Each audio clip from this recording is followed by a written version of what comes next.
Hi, I'm Josh Turner. This is JT in 3, where I give public relations and content marketing advice in 3-minute bites.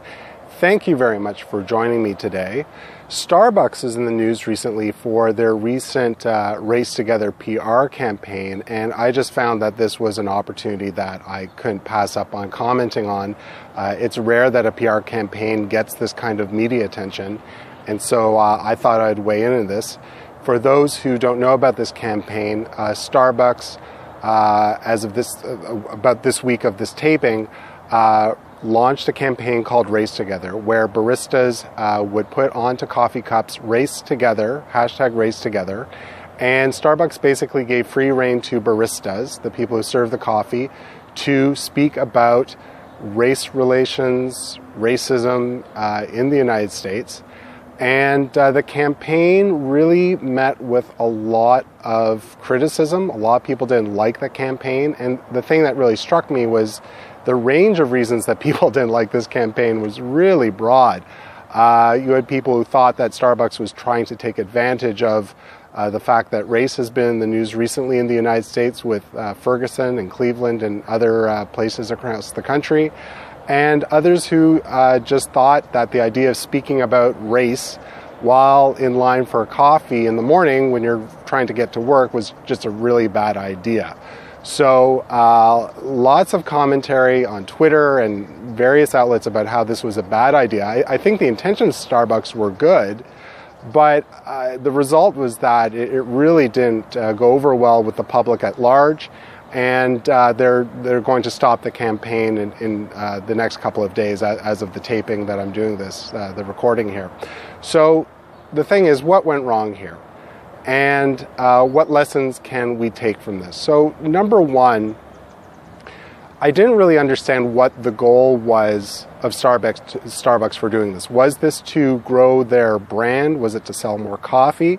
It occurred to me that the purpose of the PR campaign was kind of unclear to me. It seemed like the CEO thought that this would be a good idea and seemed to be implemented in a bit of a rushed fashion.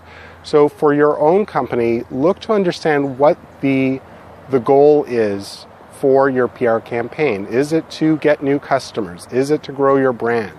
Is it to connect with investors? The more that you can have an objective to your PR campaign, the more focused it will be and the more likely that will work.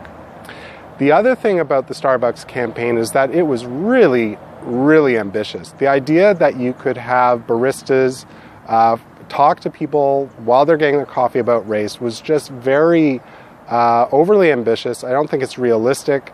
I mean, if I was serving coffee to someone, I'm not sure I'd be so comfortable about talking about race relations or problems with race in America. And if I was a customer, I don't think I would want to do it in that particular setting either. So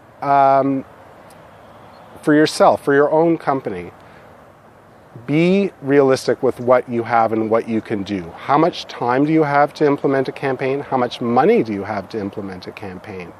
Think about the tools that are at your resource, that you have at the resources you have, and how you want to implement them. Are you going to use a news release? Are you going to do something only on social media? Are you looking to contact media that's only within a certain industry? Are you looking for something that's more mainstream?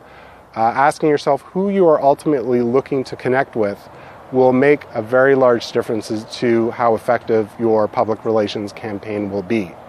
So those two lessons from the Starbucks. One, know what your goals are for your PR campaign, and two, be realistic about your expectations and the resources that you have. So we went a little bit over this time for JT in 3, but that's okay. It was a very hot topic, and as always, there's lots more at jtpublicrelations.com.